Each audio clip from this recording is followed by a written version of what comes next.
Alors, je voudrais que Baruch Hashem, nous passions à la menorah après avoir abordé la table et nous allons tout de suite aborder les versets. Je pense que ça va déjà susciter une question essentielle que vous avez à la source numéro un, extrait du livre de Shemot, n'est-ce pas? Ve asita menorat zaav tahor. Okay? Source numéro un. Ve asita menorat zaav tahor, mikshe taase amenorah, yirecha וכנגבייה, כפתוריה ופרחיה. ממנה, pardon, iou. Je m'arrête sur ce premier verset et évidemment nous allons développer. Vasita menorah za. Donc tu as fait cette menorah. Tu remarquerai que c'est écrit au singulier, n'est-ce pas? Vasita menorat zav, une menorah donc d'or, d'un or pur, makché, donc d'un seul bloc, on va revenir. Tassé à menorah, tu vas donc faire cette menorah. Irecha vekana gevia, donc il y a des branches à ce candélabre. Il y a gevia, a priori, ça voudrait dire une coupe. On va essayer de comprendre. Kaftorea, des boutons. Prachorea, des fleurs. D'accord? Mimenu, iou, et tout cela, mimena, iou, tout cela vient du même bloc avec lequel tu as construit, tu as façonné la menorah.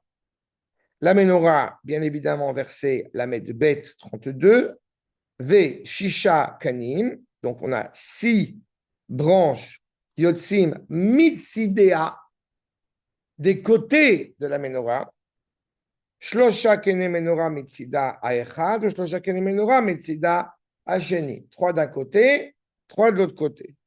Shalosh Gevim, 3 coupes, Meshukadim, entrelacées, entrecroisées l'une avec l'autre, c'est-à-dire Beken Echad, Kaftor, Veperach. Vous avez une coupe, vous avez un bouton, forme de bouton, on va voir également de quoi il retourne, et une fleur. Et Shlosha Gevim, Meshukadim, Beken Echad, Kaftor, Veperach, les Shisha Kanim, Ayotzim Min HaMenorah. On a 6. C'est pour ça que je vous ai donné ici les 2 schémas que vous avez en haut, parce qu'il y a 2 avis concernant la menorah. Il y a un avis qui vient dire justement que c'est plutôt triangulaire, et l'autre qui va dire que c'est arrondi. Et en réalité, il faut bien comprendre, vous le voyez un petit peu, il faut vraiment regarder à la loupe, j'ai envie de dire, mais vous voyez par exemple sur la menorah, à la fois à droite, vous avez en haut, vous voyez là on va allumer, vous avez en dessous des petits rebondissements, ça. Et à gauche, celle qui est triangulaire, vous voyez qu'il y a des cercles pareils pour essayer de mettre en évidence cette répétition de ces différents éléments qui sont sur cette menorah. Ou menorah arba kevim. Et donc, dans cette menorah, il y a aussi 4 coupes qui sont entrecroisées, pareil, avec les kaftor et les prachim. Et kaftor tachat shnei akanim. Et le bouton est donc en dessous de 2 branches. Mimena avec kaftor tachachna akanim, mimena, pardon, avec kaftor tachachna akanim, mimena. OK? On a un bouton, on a 2.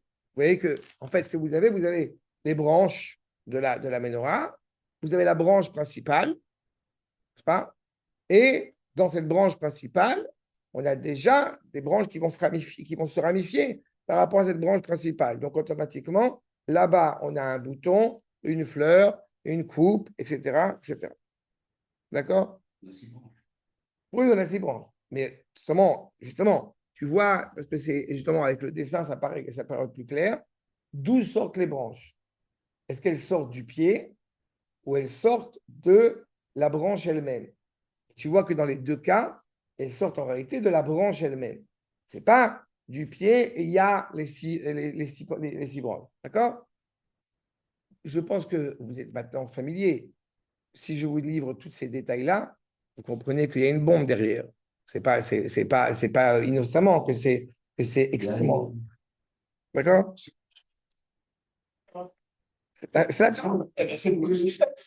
La Torah, elle te dit. La Torah, c'est comme ça qu'il dépeint la Torah. Dans la Torah, c'est ce qu'on lit dans les versets dans la Torah.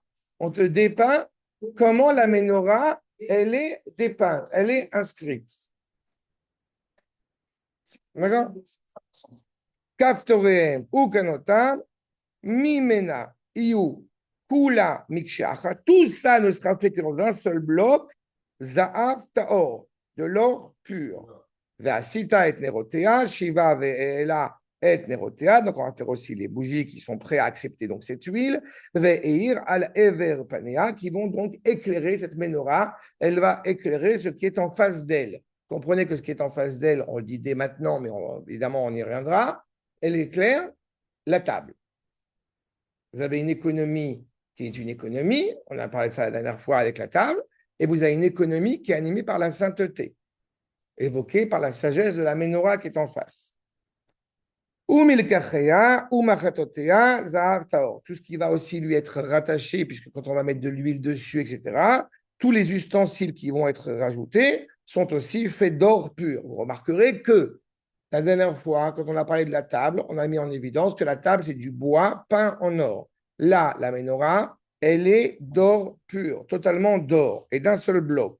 Kikar zav taor yaseota. Et kol hakelim haele. V. Donc, tous ces ustensiles-là sont faits avec comment on dit, ce Rubicon, c'est pas Rubicon, ce kikar, c'est cette mesure d'or. Uree, vease, vetavnitam, Asher ata mare bahar. En fait, tu vas faire la menorah exactement comment tu la vois par voie prophétique sur la montagne. D'accord? Il y a une question que vous avez certainement en tête, qui me paraît la plus importante de toutes. Quelles sont les mesures de la menorah?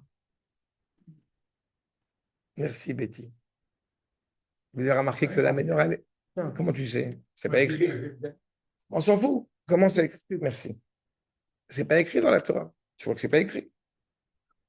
Donc c'est intéressant. Pourquoi est-ce qu'on ne connaît pas les mesures de la menorah? On connaît les mesures de la table, on connaît les mesures de l'arche d'alliance, mais on ne connaît pas les mesures de la menorah. En tous les cas, on ne les connaît pas au niveau de la Torah écrite. Et pourtant, c'est fondamental. On doit savoir, c'est un outil qui est très important. On a besoin de savoir comment est-ce qu'on va la construire. Donc, on va voir. D'abord, nous allons.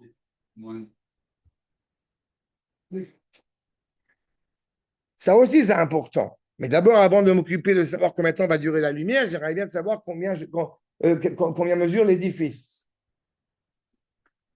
Ce n'est pas un hasard que ce n'est pas écrit, évidemment. Je me permets de vous ajouter en plus, il y a écrit Ve'asita, c'est un singulier, donc on s'adresse à qui? A priori, on s'adresse à Moshe. C'est à Moshe de la faire. Et si Moshe, en tout cas, si c'est Moshe, on va comprendre comme ça, il y a une difficulté parce qu'on nous dit aussi à la fin, comme vous avez compris, Asherata Mare Bahar, c'est-à-dire que où c'est Asita au sens du peuple tout entier, où tout le monde est imbriqué là-dedans, mais Moshe sait exactement comment il faut la faire. Seulement, je vous livre dès à présent la problématique supplémentaire. Moshe ne sait pas comment construire la menorah.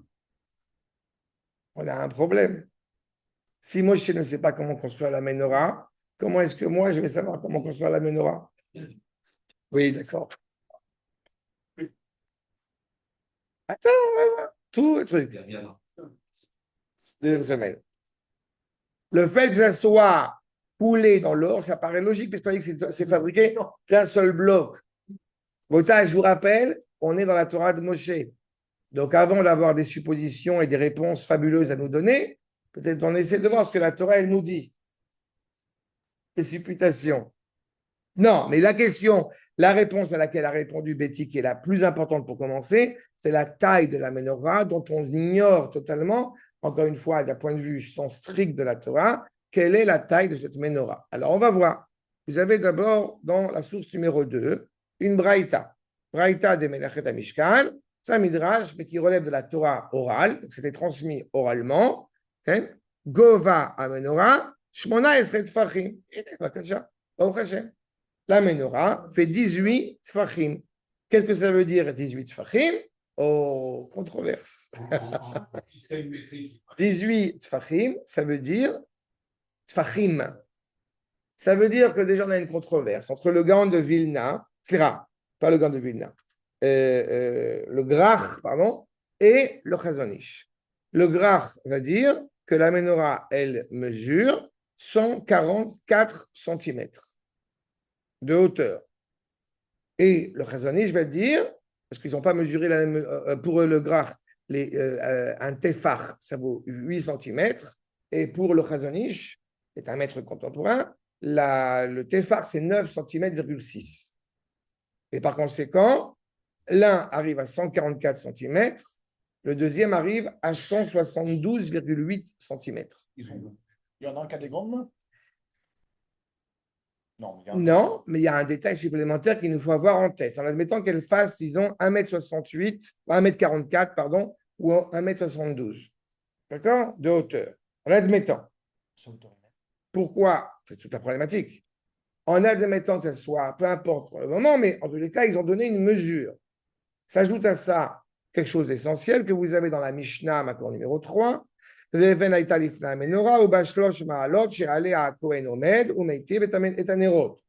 pas? Vous avez, avant la menorah, vous avez des marches de pierre. On monte sur 3 marches pour pouvoir arranger l'huile sur la menorah. Ça veut dire que si on est en train, si la menorah ne fait que 1,44 m, il y a 2 solutions. Ou le Kohen, il est tout petit, ou alors il a une taille normale, et dans ce cas-là, il est très loin de la menorah. Trop haut par rapport à la menorah, il faut qu'il rajoute de l'huile. Avec le cadre, le par, il faut qu'il ramène de l'huile dans la menorah. Mais encore une fois, je vous répète, enlevez tout de suite de votre tête l'idée de croire que s'il y a pas, que c'est pas écrit, c'est une question technique, qu'ils n'ont pas écrit la taille de la menorah. Je vais répéter ce que je viens de dire. Enlevez-vous de votre tête la question de croire que c'est une raison technique pour laquelle la taille de la menorah n'est pas indiquée dans la Torah. C'est bon? Hein? Je vais répéter une troisième fois, c'est bon, c'est clair. Que si ce n'est pas plus précis que ça, c'est que ce n'est pas aussi important que ça. C'est exactement l'inverse. C'est exactement l'inverse. C'est exactement l'inverse, mais pour ce faire, il va falloir que nous développions quel est le sens de la menorah. Comme nous avons développé le sens de la table, il va nous falloir développer le sens de la menorah. D'accord? On va y arriver. Je vous promets qu'on va y arriver. Ça fait que c'est pas enfermé dans le... Voilà. On va y arriver. L'athlète, on va y expliquer. Justement, à Botaï, encore une fois, je prends des détails techniques pour vous développer l'idée qu'il y a, comme je l'ai dit tout à l'heure, une bombe, il y a un monde derrière. On a vu ça avec la table. Il faut que vous compreniez bien, encore une fois, la profondeur qui est derrière cette menorah. Nous ne sommes pas dans une bâtisse technique. S'il ne suffisait que réellement de construire une bâtisse technique, alors on monte sur le mont du temple, on passe le balai, on met la table, on met la menorah, on construit le Beth Amikdash, l'histoire est terminée. Ce n'est pas aussi simple que ça. C'est pas un point égale. D'accord? Ce n'est pas un plan Gira, exactement. D'accord? On est en train d'essayer de voir justement pour essayer de plus adhérer, plus comprendre, plus saisir ce qui nous manque. Il faut comprendre réellement la valeur de ces différents éléments qui sont inscrits. Alors d'abord, on va prendre Rashi pour les détails que vous avez pu noter, la coupe, la fleur, le bouton, etc., qu'on essaye de voir les différents éléments. Voyez, s'il vous plaît, donc, Rashi, Makor numéro 4. Makchetasa menora, shelo yasena kruliot. C'est-à-dire qu'en aucune manière, eh bien, on fait un puzzle. Ça, vous avez un creuset. Dans ce creuset, vous avez bien dessiné la menorah selon tous les détails qui sont indiqués. Vous versez de l'or et il durcit d'un seul bloc. Petite parenthèse pour vous mettre un peu dans la proportion. La menorah qui est prévue pour inaugurer le 3e Beth Amikdash, elle est en bronze, elle n'est pas en or. Elle est trempée, en revanche, d'un seul bloc dans de l'or, mais elle n'est pas en or. N'est-ce pas? D'abord, c'est beaucoup d'argent, mais surtout, dans quelle mesure le Rav Israël Ariel, Shalita, quand il a œuvré pour mettre en place cette menorah avec tous les éléments du 3e Beth Amikdash qui sont déjà prêts, comme vous le savez, on n'attend que le feu vert pour y aller, sur quelle autorisation a-t-il pu organiser une menorah qui n'était pas d'or, puisqu'on voit qu'elle doit être d'or? En réalité, nous avons déjà la preuve, on va dire la preuve par 4, on sort de Hanouka il n'y a pas si longtemps que ça, les Maccabim, ils ont fait une menorah improvisée avec des épées en fer. Donc la problématique, elle n'est pas à ce niveau-là. D'accord? Que ce soit en fer ou en bois d'ailleurs, mais elle n'est pas à ce niveau-là. Il est tout à fait envisageable que la menorah provisoire permette de réinaugurer le travail dans le Beth Amikdash et que par la suite, on puisse récupérer, refaire une ou plus d'ailleurs, puisqu'à l'époque de Shlomo, il n'y avait pas une, mais 11 ménorotes dans le Beth Amikdash. D'accord?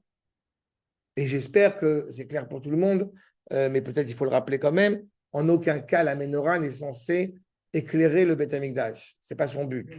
D'accord? Il faut de la lumière. Non, non, ce n'est pas ça du tout. Je rappelle que les fenêtres qui donnent vers l'extérieur, elles sont étroites de l'intérieur vers l'extérieur, justement pour éviter que la lumière extérieure rentre à l'intérieur, mais qu'au contraire, la lumière intérieure se propage vers l'extérieur. C'est ça l'objectif. D'accord? Encore une fois, je vous répète, on n'est pas dans la technique. D'autant plus que le Rabbi Yosef Messas a déjà indiqué que la question lui a été posée. Il est tout à fait envisageable de mettre de l'électricité dans le Beth Amikdash.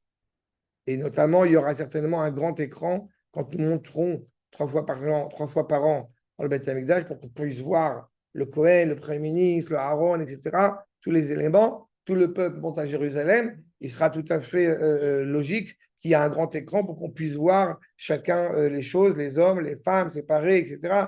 Donc c'est fondamental. Pourquoi on va devenir Il n'y a pas de menorot à 9 branches. 4 et 4 et 1? Ça, c'est Hanouka. Mais la Hanouka n'est pas une menorah traditionnelle. C'est une problématique. Mais on va parler pourquoi il y a 7. On va évidemment parler pourquoi il y a 7. Mais on parle de la menorah, on ne parle pas de la Hanoukia. Que tu as dit 4 et 4 plus 1, c'est la Hanoukia. Je ne faisais pas.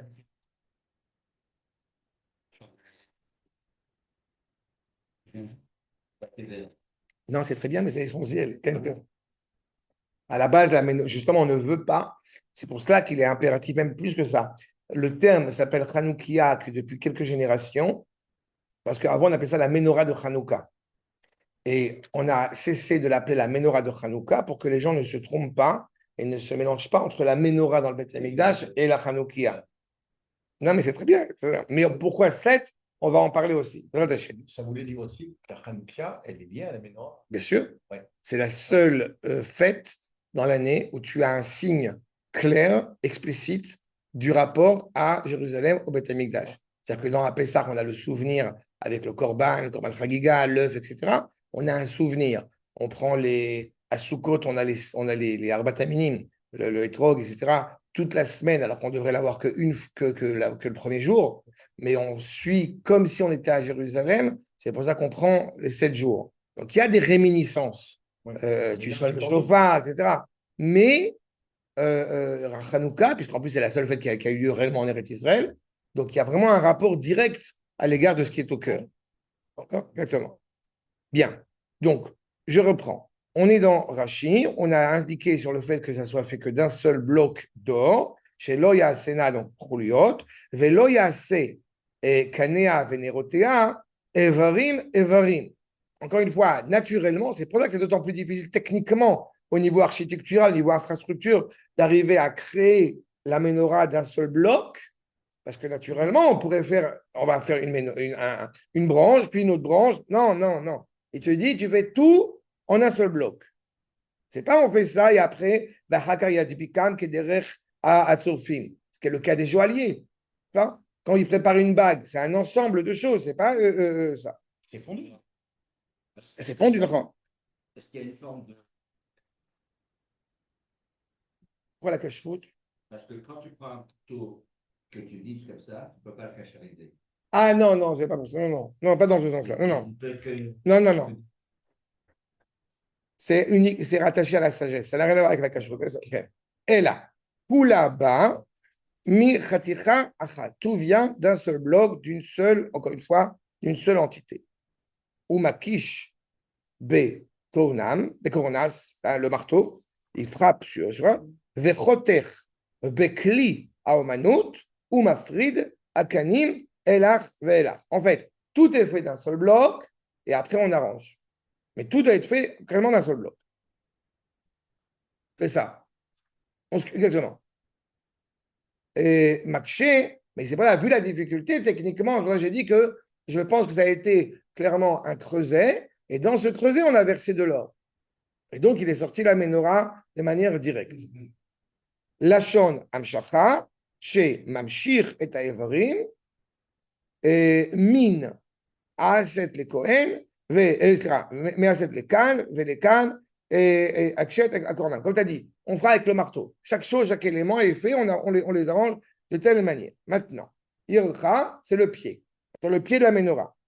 Ou à Regel, chez le Mata. Asouy, Kemin, Teva. Le pied qui est fait donc vers le bas, un peu comme justement une scène. Il y a le socle de la menorah. Les shlosha Aregalim, Yotzim, Emana, Ve, Lemata. Et donc, c'est un pied, il y a ce socle, et donc chaque élément qui va permettre d'avoir cette stabilité de la menorah de toutes parts.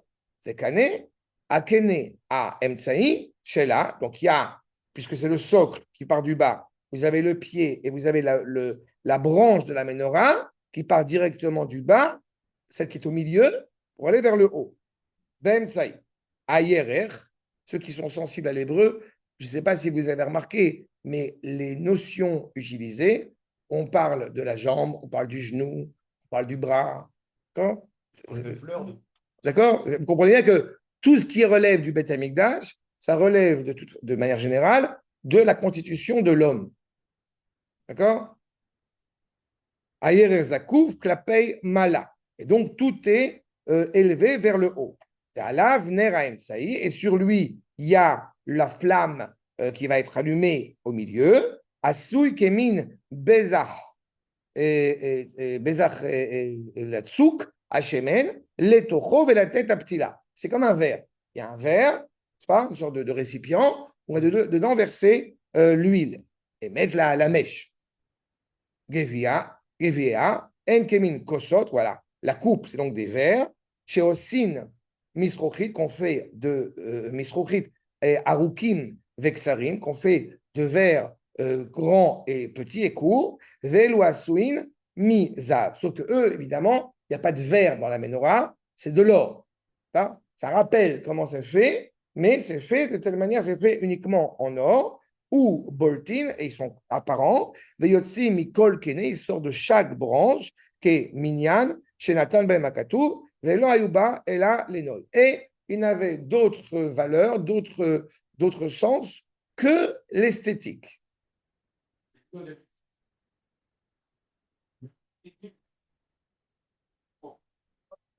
Pour l'or, pont à 40 ou 50 degrés, il faut des fours, il faut quand même de Tout est organisé pour, bien sûr. C'est pas industrialisé, c'est artisanal, mais bien sûr. Et de toute façon, ça ne peut pas être industrialisé. Tout cela ne peut pas être industrialisé. C'est unique, c'est insolite. Mais ce n'est pas industrialisé. Chauffer l'or, mais tu as oublié qu'il y a deux détails que tu as oubliés. Un, c'est qui chauffe l'or? Est-ce que n'importe quel ouvrier, est-ce que Mahmoud il va chauffer l'or? Non. Ça veut dire que en plus de ça, ce sont des ouvriers qui sont animés par la sainteté, qui sont suffisamment élevés pour se préoccuper de cela. Mais oui, on avait des ingénieurs, on avait notamment Betzalel Ben-Ori et Oliav j'ai oublié, de la tribu de Dan. Mais évidemment, on est obligé de ça. On ne va pas faire autrement. Encore une fois, dans le désert, c'était miraculeux. Mais quand on rentre dans le Beth Amikdash, c'est censé être fait de manière claire. Et en plus, évidemment, il y a les armes.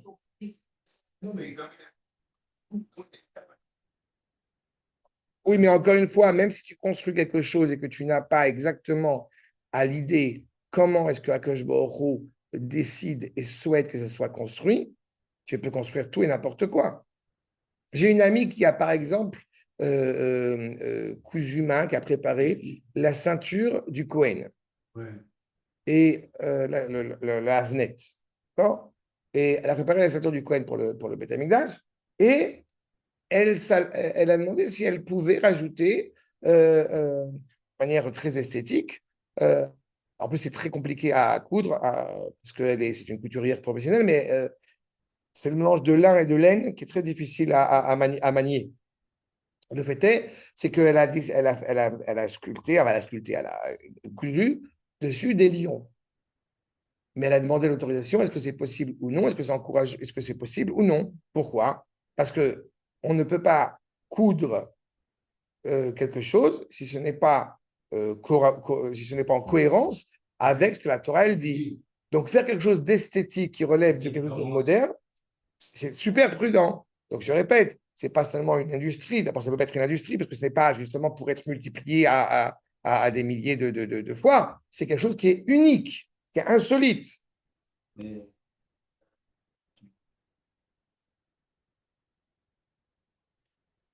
Non, mais pas dans le Beth Amikdash. Justement, dans le Beth Amikdash, c'est exactement le contraire. Dans le Beth Amikdash, mais plus que ça, le vêtement du Kohen Gadol, quand il est sur le travail, il porte du lin et de la laine. Dès qu'il va sortir, retrouver sa vie civile, entre guillemets, la première chose qu'il fait, c'est qu'il enlève ça. D'accord? La notion d'unité du lin et de la laine, j'espère que je m'efforce. Non, pour faire simple, le vêtement du Kohen Gadol, il répare la faute de Caïn et de Havel. Voilà, c'est simple. D'accord? Bon, peut-être à l'occasion, mais bon, le Migdash, c'est des choses qu'il faut. Chatnez, c'est pas? Vous avez des vêtements de haute couture, alors il faut les vérifier. C'est obligatoirement châtelain. Il y a des choses de haute couture qui sont chatnez, quand même. Ouais, il y a des, ouais, mais pas tout. Pas tout, non, non, non. Voilà, on doit avoir des gens qui doivent Peu faire. importe, mais dans le Beth Amikdash, de toute façon, il y a clairement de toute façon, dans le Beth Amikdash, c'est évident que c'est porté. C'est-à-dire, mais encore une fois, tout ça pour le petit détail que ce qu'on va apporter comme dimension esthétique, eh bien, j'ai fait une veillée de une veillée de Hoshana Rabbah il y a quelques années de cela. Ah, je crois que c'est sur Internet, d'ailleurs, c'est sur le site, sur la question du beau. Le beau est a priori subjectif. Il n'est subjectif tant qu'il n'y a pas de Beth Amikdash. Le beau est objectif dès qu'il y a justement le Beth Amikdash. On vient de dire à l'instant que justement ces petites flamèches, ces petits verres qui sont mis n'ont d'autre sens, on dit Rashi, que pour l'esthétique. Et l'esthétique, c'est une sagesse. L'esthétique, c'est aussi une réalité. Quand nous voyons les tableaux de Van Gogh, si on s'y approche de près, on voit des traits. Quand on voit de loin, on voit justement tout le panorama, tout ce que cela implique. Ça veut dire qu'il y a une rigueur extrême. Je ne parle pas de l'art moderne, c'est encore autre chose. Mais il y a une rigueur extrême dans toute œuvre artistique pour qu'elle devienne justement authentiquement appréciée à sa juste valeur. D'autant plus quand il s'agit du Beth Amikdash. C'est pour ça que j'indique que effectivement l'esthétique elle est subjective tant qu'elle n'est pas invoquée, tant qu'elle n'est pas au sein du Beth Amikdash. Mais quand elle est prônée par le rapport au Mikdash, alors elle devient automatiquement objective. Vous aurez remarqué bien évidemment que la notion d'art, comme son nom l'indique en français, est rattachée à la sémantique de l'artifice. Nous sommes dans l'extérieur. La Omanout, elle est rattachée à la Emouna. On est rattaché à la confiance envers Kadosh Baruch Hu, au lien qui nous rattache à la Kadosh Baruch Hu. Là, Omanout. Et C'est très important parce que vous comprenez qu'il y a ce qui ne peut pas exister dans la conception hébraïque et qui existe en particulier dans le monde occidental, c'est la distorsion entre la réalité, comme j'aime à le dire, mais c'est toujours notre sujet, c'est pour ça que j'en parle un petit peu maintenant déjà, la distorsion entre la dimension de moralité et la dimension d'esthétique artistique. En hébreu, ça n'a pas de sens. il n'y a, pas- il y a pas de, il y a pas de, quelque part dans l'esthétique, la notion d'ostentatoire, d'excès, de surbrillance, d'ego, Dans l'art tel qu'il est justement, où c'est l'humain qui est au centre de cet art, tu as tout à fait raison. Mais dans l'art auquel nous faisons référence ici, ce n'est pas l'humain qui est au centre. Alors, là, Si, c'est l'art par excellence. qui exerce cet art? C'est Hachem.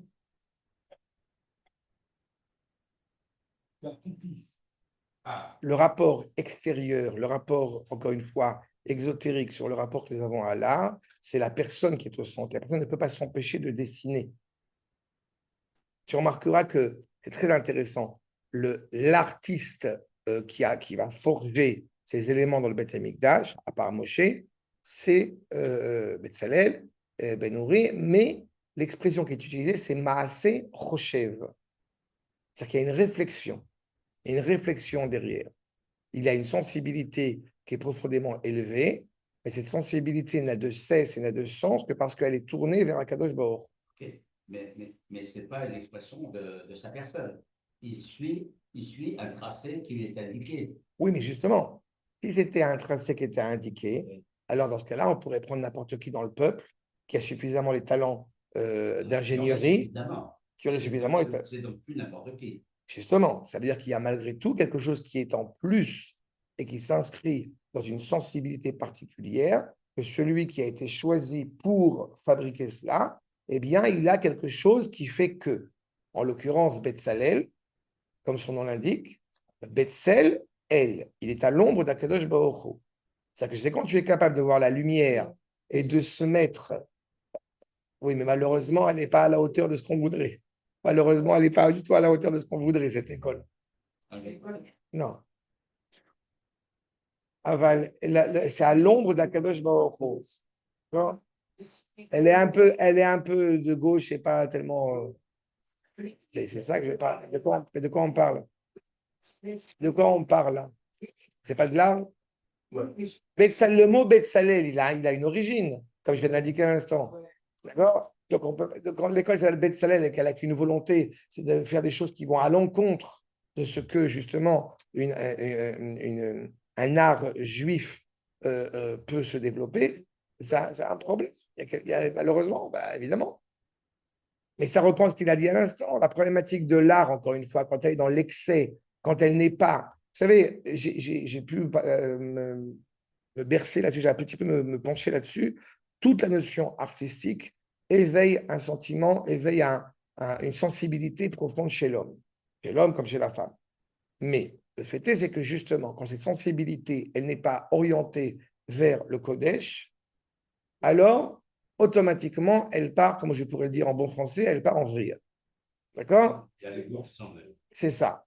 Et toute la déviation, elle est là. Mais en fait, ça vient C'est d'où? une déviance. Oui, mais ça vient justement du fait que, ça vient justement du fait, ça vient justement du fait que, à partir du moment où cette sensibilité, elle est nécessaire. Sans cette sensibilité, il ne peut pas y avoir d'art. Mais cette sensibilité, comme on pourrait appeler le chesed, un chesed, une bonté, un acte de grâce, cette volonté de donner et de se donner, quand tu n'es pas orienté par le Kodesh, elle amène automatiquement à la dépravation. On peut, comme dirais-je à chaque fois, on peut être nostalgique de la Grande Vadrouille et de c'est quoi d'autre, mais en réalité, c'est presque inévitable, malheureusement, d'avoir souillé dans n'importe quel paramètre de l'art, euh, euh, parce que justement, Mais, elle se dévoile comme étant déconnectée totalement de ce qu'est le Kodesh. mais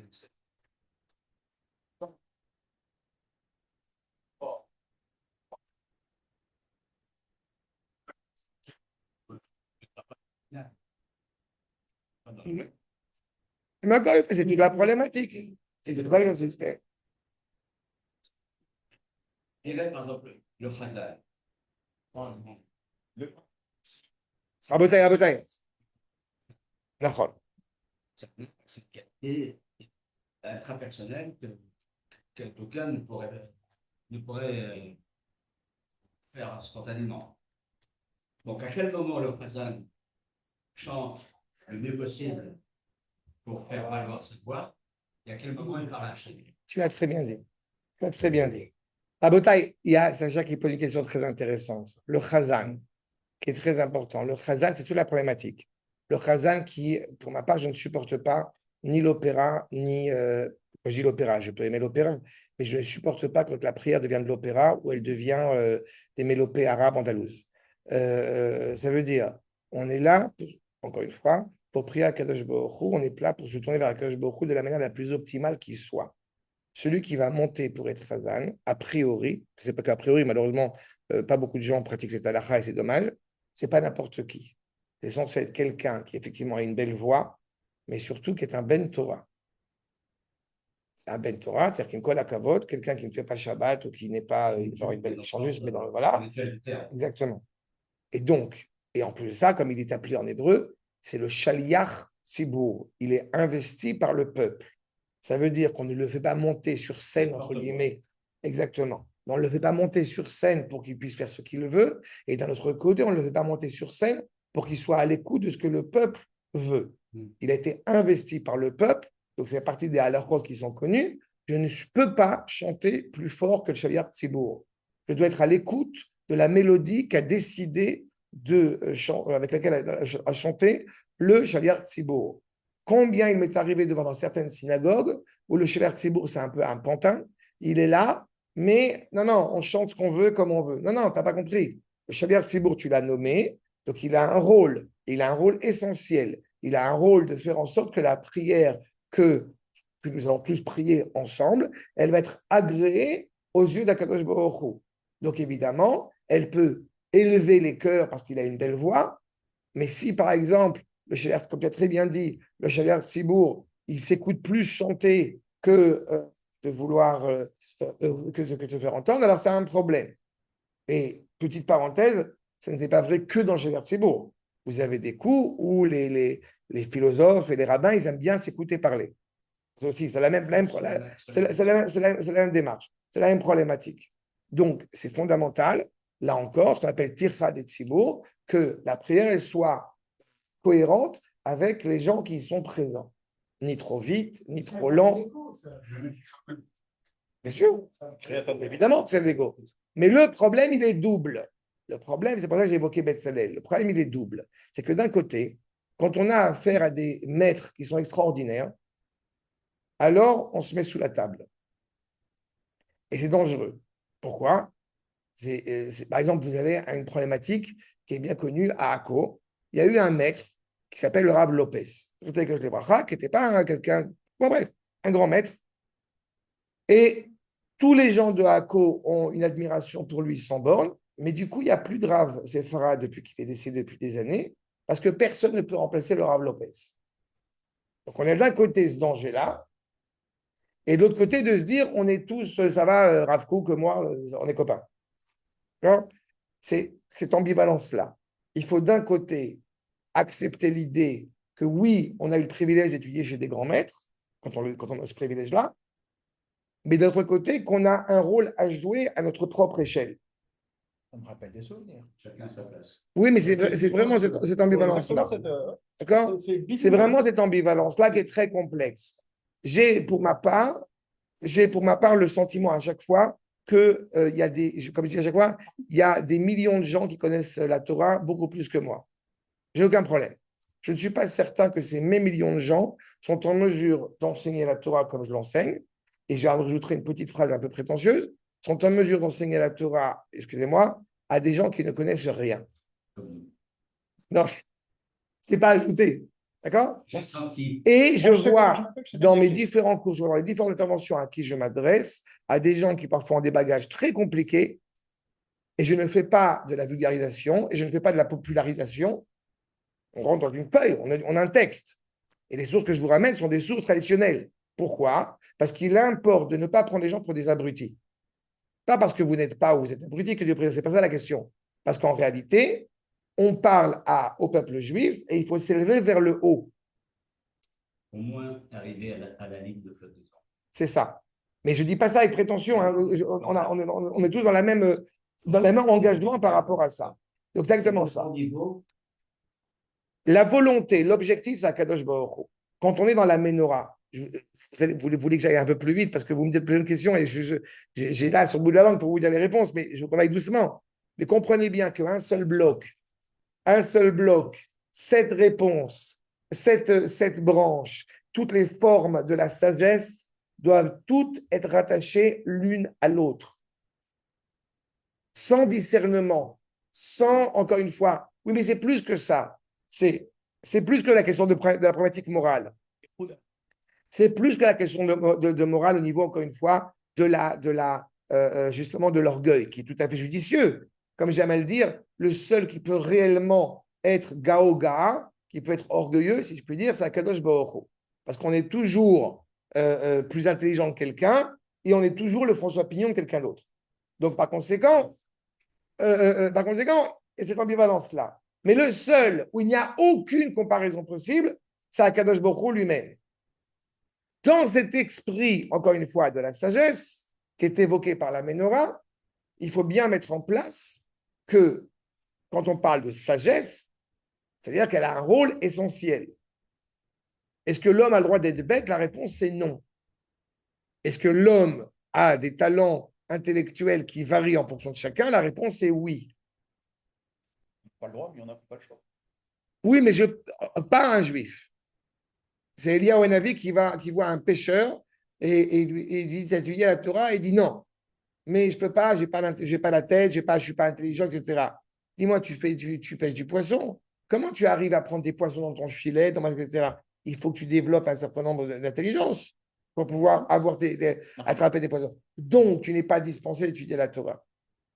On le dit 3 fois par jour. Ata chonen la adam da'at. C'est un cadeau qu'Akadosh Baruch Hu nous a donné, qui nous permet de nous approcher de lui, même en partie. Encore une fois, la da'at. On a un esprit, on a une possibilité, une capacité d'adhésion avec lui. Simplement, il est indubitable, comme j'aime à le rappeler, que c'est beaucoup plus facile quand on est jeune et quand on a grandi dedans que quand on s'y attelle un peu plus âgé.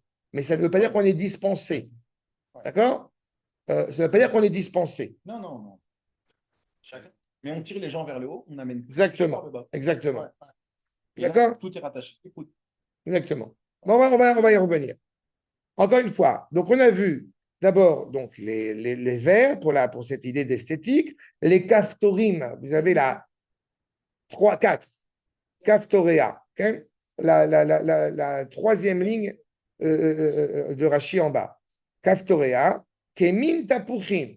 Les boutons, en fait, c'est un petit peu comme ça ressemble à des pommes. Ayo agulin, c'est des boules comme ça, qui sont saviv boltin, b sibot akene, a emsaï. En fait, c'est des boules qui ressemblent un peu à des pommes, comme on a dit, qui sont donc attachées à la branche centrale. Kederer sheosim le menorot, shelifnei a sarim. C'est comme on fait des candélabres pour honorer un ministre, peu importe. C'est une boule. Donc, on a compris. Gavia, c'est donc une sorte de verre, comme ça en or. Le kaftorim, c'est une boule. Et prachim, les fleurs. Siourin, a priori, c'est des boutons, mais là, tu vois qu'en réalité, ce n'est pas que des boutons. Et surtout, tu as une nation aussi qui s'appelle les Bnei Kaftorim. Et ce n'est pas des boutons. Mais ça a pris le sens du bouton. En tous les cas, tu vas voir pourquoi est-ce qu'on appelle le bouton Kaftor. Parce qu'en fait, il vient, c'est ça, il vient être rattaché à quelque chose. Tu as la Gavia, tu as Kaftor et tu as le Perach. Donc en fait, la boule, elle vient rattacher le verre qui est au-dessus et la fleur qui est en dessous. D'accord? Mais c'est un langage. On n'est plus dans le parti. On est dans la botanique, là. Ouais. Je te dis, mais il a tout à fait raison. Il a tout à fait raison. Nous ne sommes que. Mais c'est très important ce que tu as dit. Quand tu as une couche. Oui. Mais c'est très important ce que tu as soulevé parce que c'est toute l'ambivalence encore une fois. Mais le rapport entre l'homme et la botanique, si je puis dire, il est évident de toute façon. C'est souvent que l'arbre est. D'abord, on dit dans la Torah que Adam ou Etz Hasadeh, c'est ça? Donc l'homme est un arbre du champ, pas n'importe quel champ, mais du Gan Eden.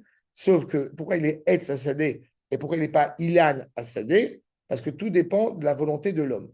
Je rappelle qu'un arbre, Etz, n'est pas automatiquement un arbre fruitier, alors que Ilan, Gematria 91, n'est-ce pas? C'est automatiquement un arbre fruitier. Ilan, ça veut dire c'est la Gematria de Shem Adnout de 65 et de 26.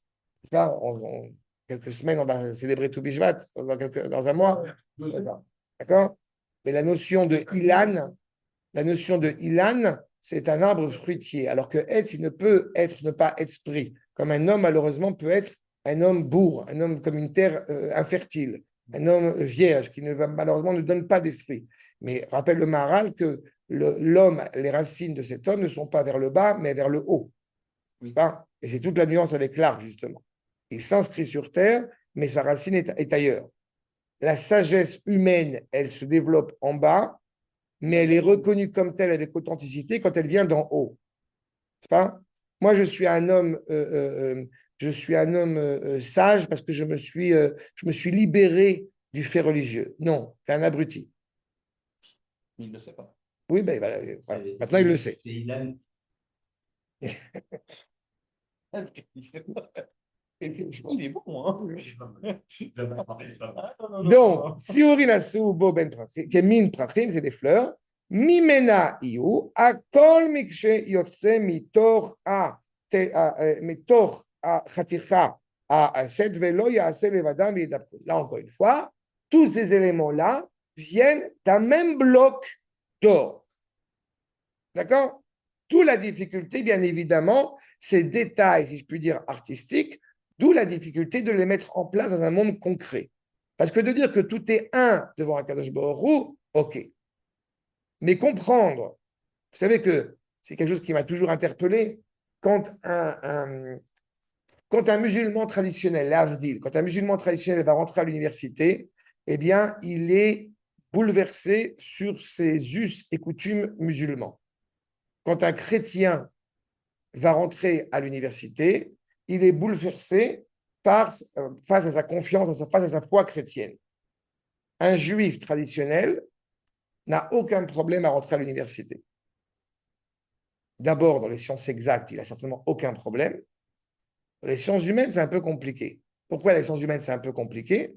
Parce qu'il est confronté à parfois certaines idéologies qui se veulent volontairement être antithétiques avec la parole de la Torah.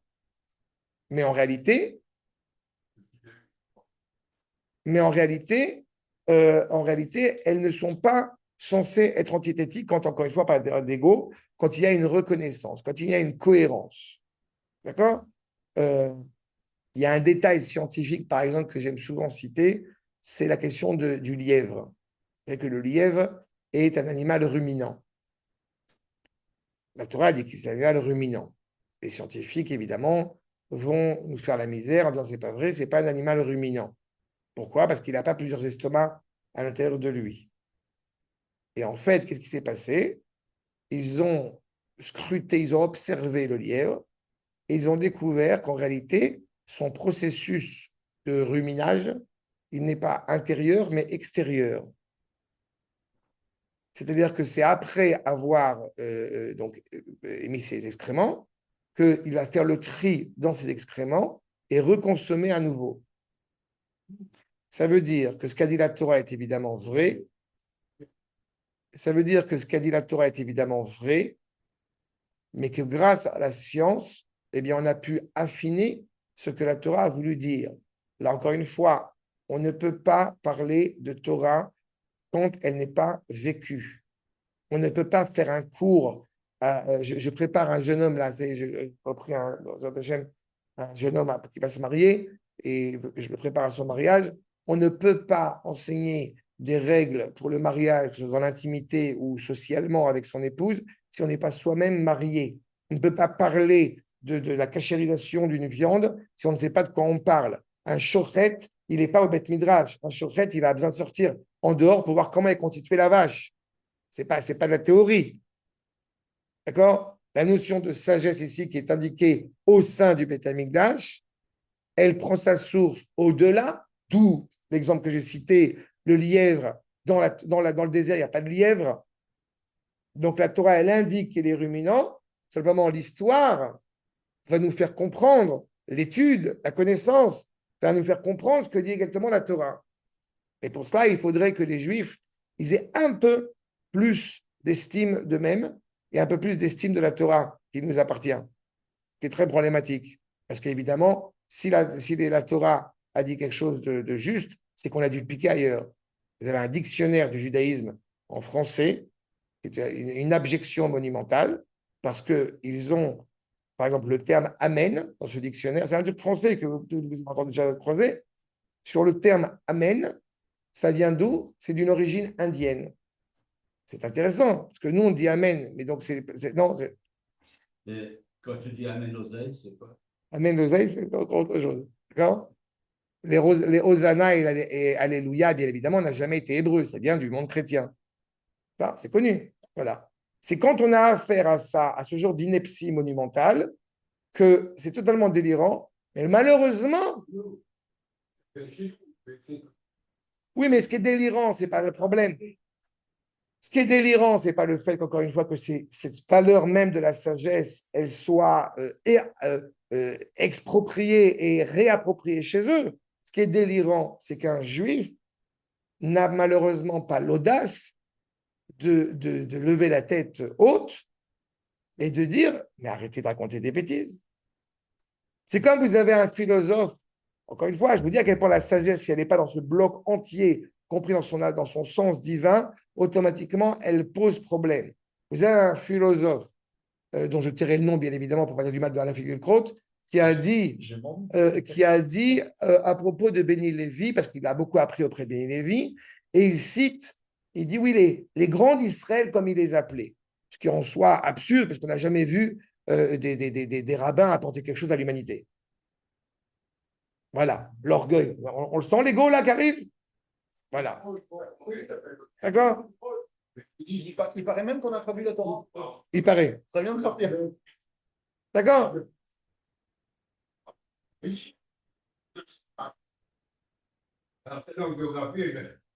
Encore une fois, quand c'est d'égoïsme, ça ne m'intéresse pas. Parce que je n'attends rien d'égoïsme. Mais je parle d'un juif, malheureusement, qui n'a pas, encore une fois, la démarche de vouloir se rattacher à son authentique, encore une fois, identité, son authentique culture. C'est ça toute la problématique. Donc, on voit l'esthétique ici qui est évoquée, Rabotai. Alors, tort, avançons. Mais de cette difficulté à comprendre la notion, encore une fois, d'infini, comme il est bon à chaque fois de se le rappeler, cette notion de sagesse infinie qui vient s'inscrire sur terre, qui vient se révéler sur terre. Quand Moshe est en Chevruta avec Akash Baruch Hu sur le Sinaï, il est en haut. Pendant 40 jours et 40 nuits, comme vous savez, il ne va pas manger. Il est déconnecté du monde terrestre, si je puis dire. Et quand on est dans le monde terrestre, il est très difficile de penser à une réalité qui est au-dessus de l'entendement. Nous dit le Midrash Rabbah Makor numéro 5. Be'alotecha, dans la page de Be'alotecha, sur Midbar Rabbah, At Motse, Shenit Kaché Moshe, Memaase a Menorah, Yoter Mikol Keli Mishkan. Moshe a eu du mal à réfléchir comment mettre en place la Menorah plus que tous les ustensiles du Mishkan. À tel point qu'il a fallu que Akadosh Baruch Hu lui montre à quoi ça ressemble. Vezé Maaseh Menorah, Mikshezad.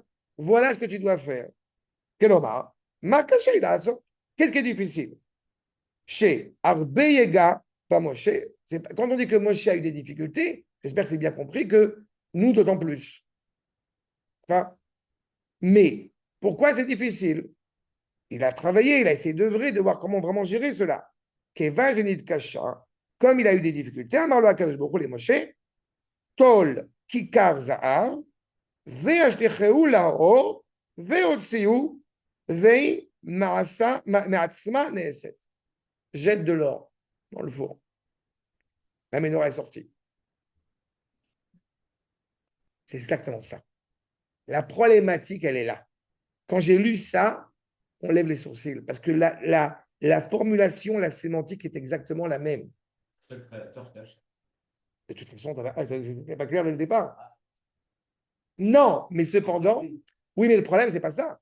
Le problème, c'est que, là encore, la difficulté de donner une place à l'homme. Et ce qui vient de soulever Betty, c'est le problème du veau d'or. Pourquoi le veau d'or? Elle a la même sémantique, la même formulation ici. Évidemment, le veau d'or est un problème. Mais il faut avoir en tête que le veau d'or, j'ai fait des cours sur ce sujet, mais je vais te rappeler deux points essentiels. Le premier, c'est que le veau d'or vient remplacer Moshe. Il ne vient pas remplacer Akadosh Baruch. Deuxième point, le veau est rattaché à un des animaux qui est au siège, au pied du trône divin. Maaseh Merkava, c'est le trône divin, d'accord? Et en fait, en voulant faire un veau d'or, il y a une volonté de rattacher Akadosh Baruch Hu uniquement à l'ordre de la nature, le rapport économique, le rapport naturel. D'accord? il m'a fallu quelques années pour essayer de faire comprendre à quelques personnes à qui je donne un cours ailleurs pourquoi on étudie la Torah. À savoir, tu étudies la Torah parce que tu ne connais pas, donc tu dois apprendre. Non, tu étudies la Torah pour étudier la Torah. Quand on est dans un mode, tu étudies la Torah, qu'est-ce que tu vas sortir avec ça? Combien de fois il m'a été arrivé d'essayer de justifier, je ne sais pas que ça m'intéresse plus que ça, mais d'expliquer à des gens, mais quoi, toute la journée, ton fils, il étudie la Torah pendant 3 ans, mais il fait que ça? Mais il fait que ça? Mais et l'anglais, bon, ça, on s'en fout. Mais c'est exactement la problématique. Et pourquoi faire? Avec quoi il va sortir?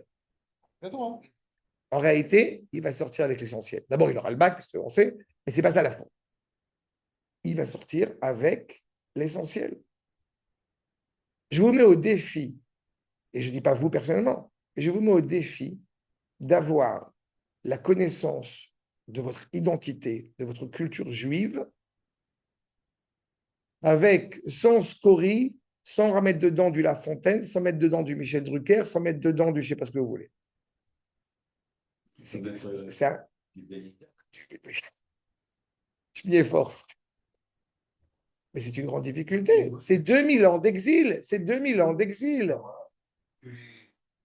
On s'est habitué, je répète, à être dépressif, à être dépréciatif à l'égard de ce qui est, encore une fois, l'épine dorsale, l'essentiel de notre entité. Cette menorah, elle est dans l'autel. Elle n'est pas derrière le rideau, mais elle est dans l'autel. À quoi je fais allusion, que vous sachiez là où je vais? On en parlera, parce qu'évidemment, je vais au fur et à mesure. Les bougies sont toutes orientées, semble-t-il, vers le Ner Maharavi. Elles sont toutes orientées vers le Haron Abrit. Elles sont toutes orientées vers le Kodesh HaKodashim.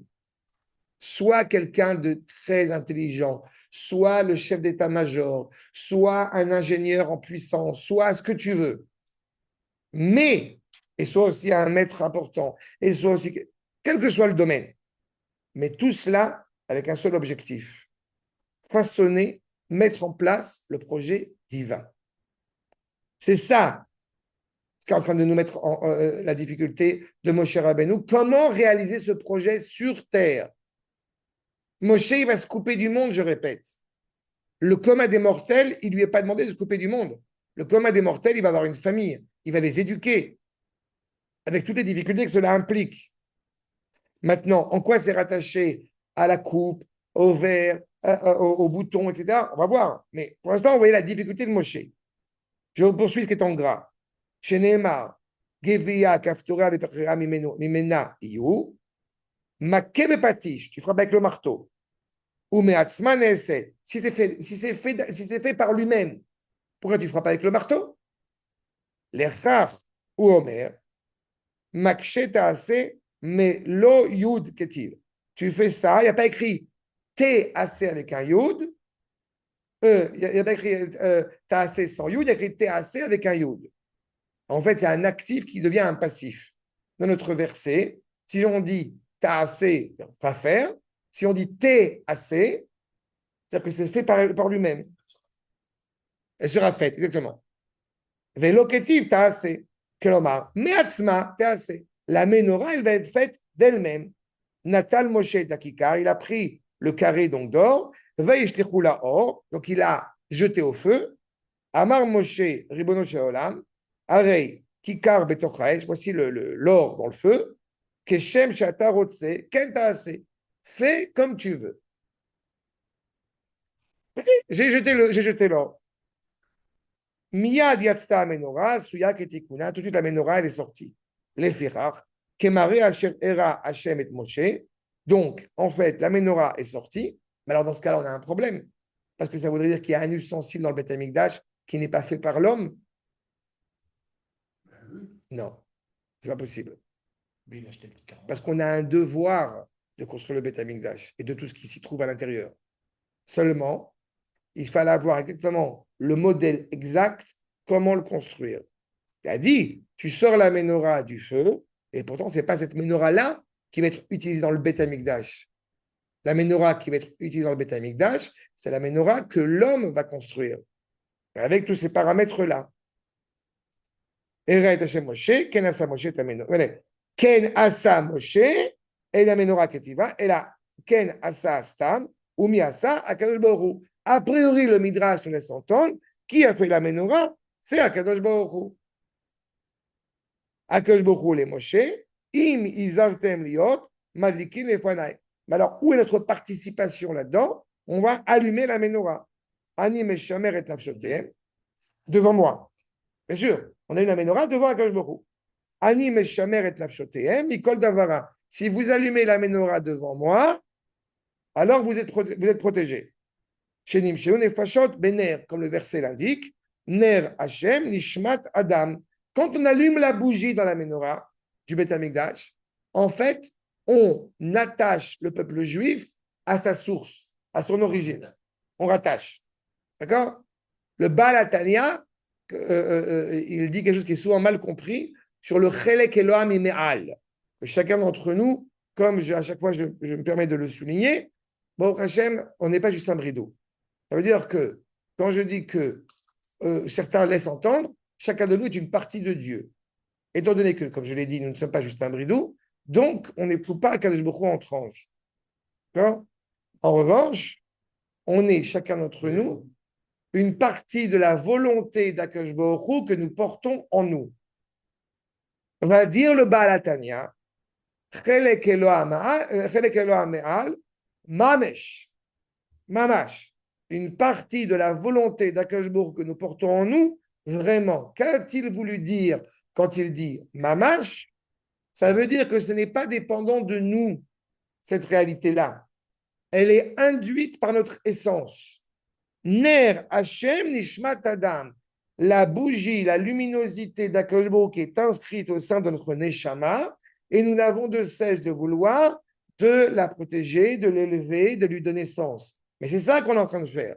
Mais c'est cette lumière qui, encore une fois, est inaltérable. Malheureusement, 2000 ans d'exil, je reprends, quand il y a beaucoup d'écorce autour, c'est très compliqué pour gratter. Il faut gratter beaucoup. Elle est dure. C'est ça le problème, bien sûr. Mais c'est ça qu'on va nous dire. Donc d'abord, la menorah, on voit tout de suite le rapport avec, encore une fois, la lumière qui est intense au sein du peuple. Est-ce que c'est Akadosh Baruch Hu qui va la façonner, comme on voit dans le Midrash? A priori, oui. Pourquoi je dis que ça ne marche pas concrètement? En rentrant en Eretz Israël, nous avons une mitzvah de la faire.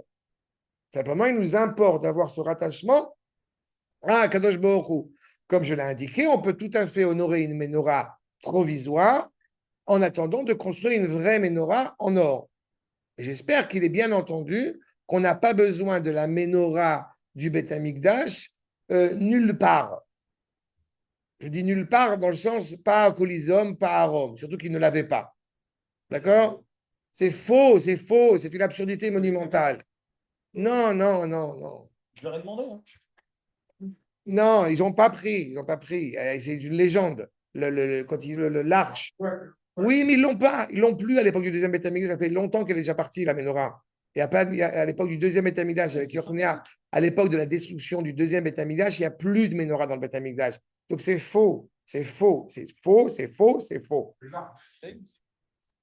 C'est faux, c'est faux, c'est faux.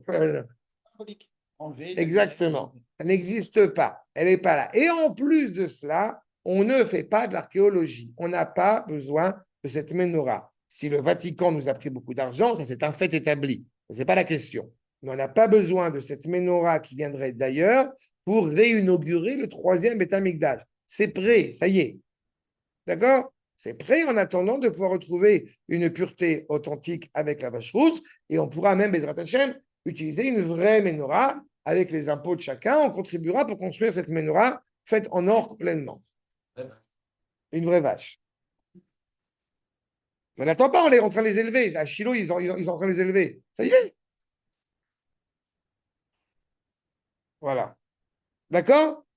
Donc, et c'est pour cela que la question, je vous le dis dès à présent, de la coupe, du verre, de l'œuf, de machin, du cafetor, du bouton, tout cela, eh bien, en fait, même ça, ces ajouts-là ne sont possibles et exigés que si la menorah, elle est entièrement d'or. Mais si la menorah, elle n'est pas entièrement d'or, et qu'elle est faite d'un autre matériau, comme le bronze par exemple, alors on n'est pas obligé d'avoir ça, ça, ça et ça. D'accord? Encore une fois, vous allez me dire, mais d'où je sors ça? Peut-être je l'invente. Alors, Baruch Hashem, accord numéro 6. À Menorah, le Rambam. Il chod betabechira. Le Rambam, je vous rappelle, Mishneh Torah, 14 livres de Halacha, et notamment les lois sur le Bet Abechira, sur le Bet Amikdash. Il est impératif de rappeler que la mitzvah qu'il faut faire dans le Bet Amikdash, selon les enseignements du Rambam, qui ne souffre pas de schizophrénie, dans les lois, c'est de dire qu'il faut travailler, il faut apporter un culte, il faut apporter des sacrifices au Bet Amikdash. Parce que dans le Moreh Nevuchim, dans le Guide des Égarés, il va démontrer que c'est le problème de l'idolâtrie. Mais comme il n'a pas de schizophrénie, donc il faut bien comprendre que notre but, en reconstruisant le Beth Amikdash, c'est une boucherie. D'accord? Sois bien clair là-dessus. N'aime pas, ça fait très genre, ça fait pastoral. Non, non, non, il y a une boucherie. Il y a du sang par terre. D'accord? Pardon? Baruch Hashem, que son mérite. Baruch Hashem. Quel dire Boussbachot? Minous, quand même certains j'aime cuit. Quoi, le Beth Amikdash? Non, on va le construire. Regarde. Là, c'est évident qu'on va le construire. C'est le traité de Sanhedrin, le Rambam, ça. Ok. D'accord? Mais, tant mieux, je suis très content pour elle. Ah là, Amenora, Meforeshet. Alors vraiment, des trucs, je m'en fous, mais alors un détail, va possible. Le Rambam, Makor numéro 6. Amenora, Meforeshet, Surata Betorah. La menorah, elle est décrite clairement dans la Torah telle qu'elle est. Afilu chaser echad. Rabotai. Afilu chaser echad. Mina shnaim ve'arba'im. Me'agvim et kulam. S'il manque un des détails, encore une fois, dans la menorah, alors on ne peut pas construire la menorah. Sur quoi on parle? Les 40, Arba'im Ushtaim, les 42, c'est tous l'ensemble du bouton, de Kaftor, etc. D'accord? Je sais que vous avez tout de suite évidemment compris que quand on dit 42, c'est évidemment le nom d'Akadosh Baruch Hu. Je sais que vous avez tout de suite repéré, mais on ne sait jamais. Chaque 42 lettres. Ouais. Oui, je sais que vous avez tout de suite repéré que c'est le nom d'Akadosh Baruch Hu, bien évidemment. Voilà. On va y revenir, la classe. Si on a fait la menorah en or, alors il faut ces 42, encore une fois, le bouton, la fleur, le truc, etc. Aval, charmine matechot, si on utilise un autre matériau, pas à la base du fer, comme c'était le cas exceptionnellement par les Maccabim, parce qu'on n'a pas le droit de rentrer du fer dans le Beth Amikdash, mais d'autres matériaux, le bronze, etc., le cuivre, etc. Alors, en aussi, recouvert d'or. En osimba, on ne fait pas Gevim, Kaftorim et Prachim. Vechen, Menorah Abba Mizar, Tie Kula, Kikarim Nerotea. Mais la Menorah, en futur, on est au 11e siècle, le Rambam dit clairement, la Menorah, qui sera, ça aussi, c'est une question de langage, de formulation qu'il est bien d'évoquer. On arrête de dire comment c'était. Non, on veut comment ça sera. D'accord? Et on est au 11e siècle, quand le Rambam s'exprime comme cela. Vous comprenez à quel point c'est extraordinaire. Donc, Kula Kikarim Nerotea, Vetie Kula Mikshamina Hashatot, Veshel Charmine Matechot, En Makpidin Mishkala. On ne fait pas attention à son poids pour le reste des matériaux, et on ne fait pas attention s'il y a les œufs, etc., quand ce n'est pas fait d'or complètement. Et quand c'est d'or complètement, alors automatiquement, on saisit cela. D'accord? Je reprends. Moshe, pourquoi c'est-il difficile pour lui de cerner, d'arriver à mettre en place cette menorah? D'accord? Je reprends cette notion-là qui me paraît essentielle.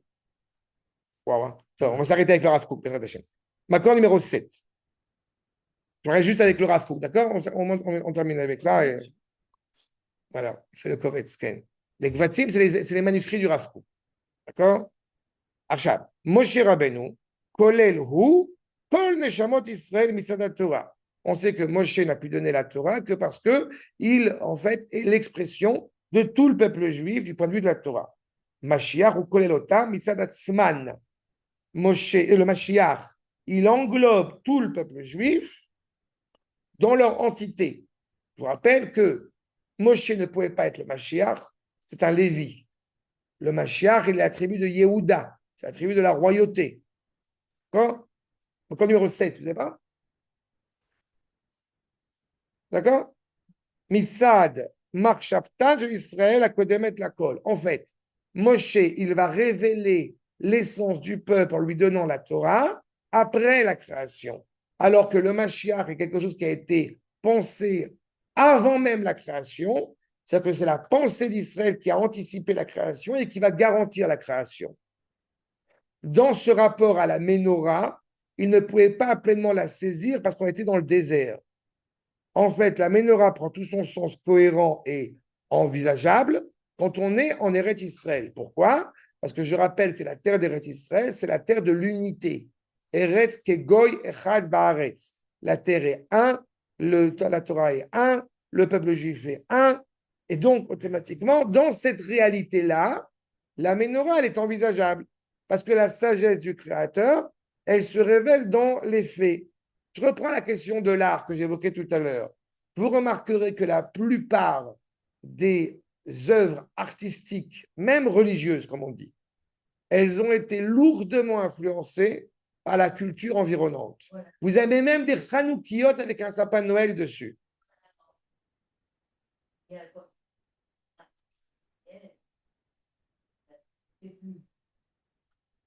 Non, la Ménorah, c'est une évidence qu'il faut la Ménorah.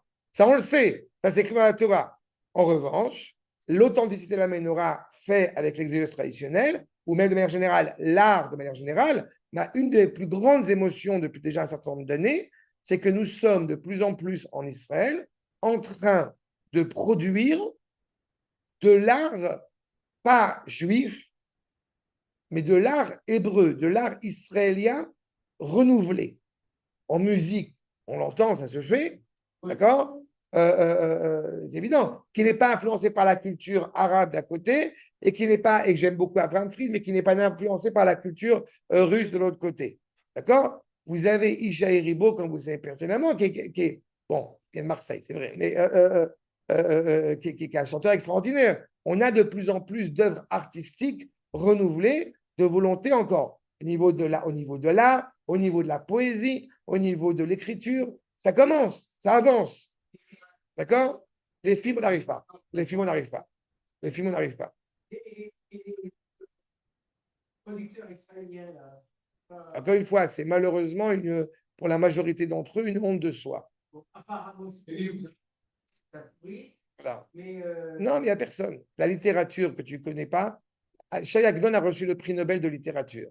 D'accord? Shai Agnon, qui est le plus grand auteur israélien à ce jour. Shai Agnon, il a reçu le prix Nobel de littérature. Je parle de ça il y a déjà au début de l'État. Et toute son œuvre, celui qui ne connaît pas les Midrashim, qui ne connaît pas la Torah, ne peut pas apprécier Shai Agnon à sa juste mesure. Et Shai Agnon est considéré comme étant un auteur pas religieux. Il avait une kippa sur la tête. Hein. Donc, si tous les pas religieux pouvaient être comme Shai Agnon, ça me ferait très plaisir. et Raïm Potok, non? Non, Chaim Potok, c'est un juif américain. C'est encore autre chose. Mais ça pourrait être pire, il pourrait être américain. Oui, mais il est tordu. Chaim Potok? Qui? Shai Agnon? Ouais. Oui, mais il a grandi avec le Rav Kook et tout. C'est à partir des gens qui ont été. Mais là, nous assistons à une nouvelle œuvre de manière générale qui s'inscrit, je répète, dans cette œuvre hébraïque. Vous avez des jeunes aujourd'hui qui jouent des musiques, qui prennent des instruments de toutes parts et qui sont en train de retrouver une cohérence hébraïque. C'est quelque chose qui est très impressionnant et qui est très noble en soi. D'accord? Donc c'est ça, il y a plein de domaines qui sont en train de se développer. C'est pareil, c'est ça qu'on est en train d'évoquer. Simplement, Moshe ne pouvait pas le saisir quand on était en dehors des Israël, quand on était dans le désert, parce qu'il manquait un détail essentiel. En revenant en Eretz Israël, on retrouve cette cohésion. De la même manière que je vous rappelle, il y a une discussion de savoir si le Mashiach est plus grand ou non que Moshe Rabbeinu. Le Rambam, à juste titre, ayant tellement de respect pour Moshe, il dit le Mashiach, il sera comme Moshe Rabbeinu. Pour bien dire qu'il sera plus. Le Rav Kook, il a trouvé la solution pour unifier tout le monde, à savoir, d'un point de vue de la grandeur, il est clair que Moshe est plus grand. Oui, la grandeur de la proximité à Kadosh Baruch Hu, mais au niveau de la grandeur du projet, le Mashiach est plus grand. Toute la création n'a été façonnée que pour que le peuple juif revienne sur sa terre. C'est ça l'objectif. avant même la création. Avant même la création. Maintenant que nous sommes revenus, nous avons la bâtisse, il faut remplir à l'intérieur. La construction du Beth Amikdash, pour reprendre mon terme, n'est pas seulement une construction extérieure. On n'est pas en train de bâtir des murs. On veut aussi résider à l'intérieur. Alors, il y a ceux qui vont dire non, il n'y a rien. Ce n'est pas vrai, il y a des murs. Il y a ceux qui vont dire ce qui est important, c'est ce qu'il y a à l'intérieur, mais pas à l'extérieur. Ce n'est pas vrai non plus. Aujourd'hui, grâce à Dieu, il y a des maisons, mais il faut remplir progressivement le programme intérieur. Les deux sont indubitables l'un de l'autre. D'accord? On ne fait pas une mezouza pour avoir une maison et on ne fait pas une maison pour avoir une mezouza. C'est les deux ensemble. Ceux qui disent qu'il n'y a rien dans le Mishkan, c'est les Romains. C'est ça, exactement. Et c'est pour ça qu'ils vont utiliser un terme de, justement, de sagesse humaine. C'est sacré ou consacré, enfin, en deux mots, parce que nous avons défini comme tel. Alors qu'en réalité, nous prônons cette idée que la Ménorah prend son sens sur terre parce qu'elle est intimement rattachée à la Ménorah façonnée par le Créateur en haut. C'est ça qui leur- D'accord? Ils ont une vision utilitariste du bien. Exactement. Beau, c'est utilitariste. Exactement. C'est pour ça que j'ai dit que le beau est objectif quand il est rattaché au Kodesh, parce qu'il est rattaché au bien. Tu vois? Parce qu'il est transcendant. Pardon?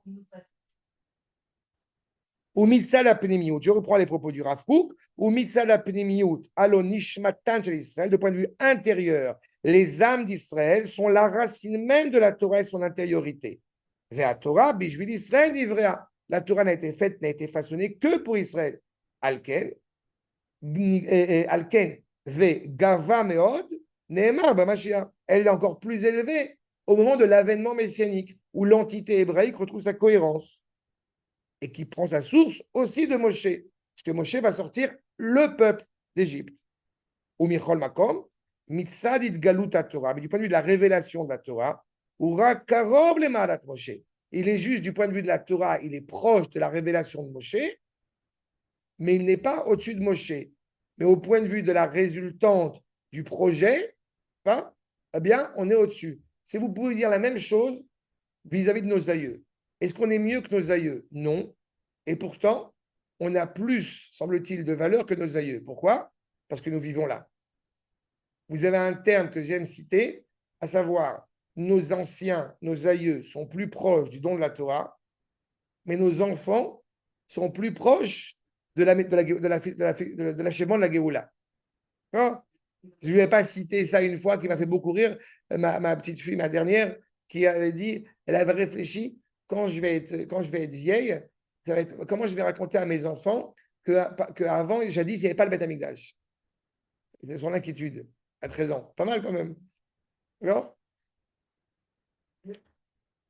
Amenora, Kolelet, Kedushat, Nishmat, Israël, Mitzadatzma.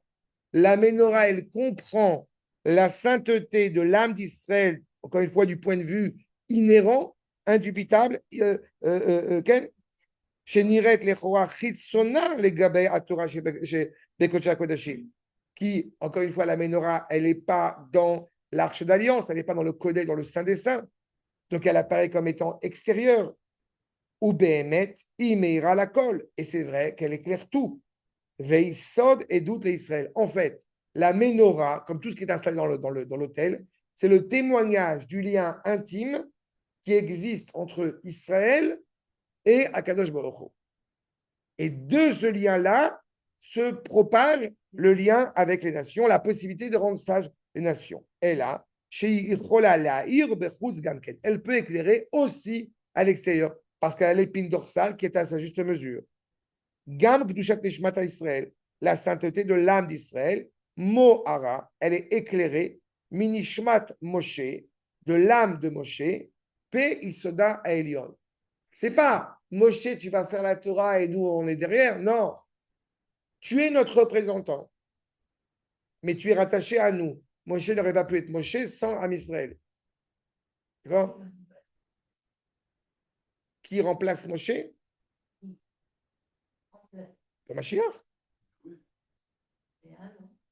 Le Mashiach ben David. Mais Moshe, il est important, Moshe a eu un sens bien précis, mais il ne peut pas, en réalité, dans sa conception, mener le peuple en Israël.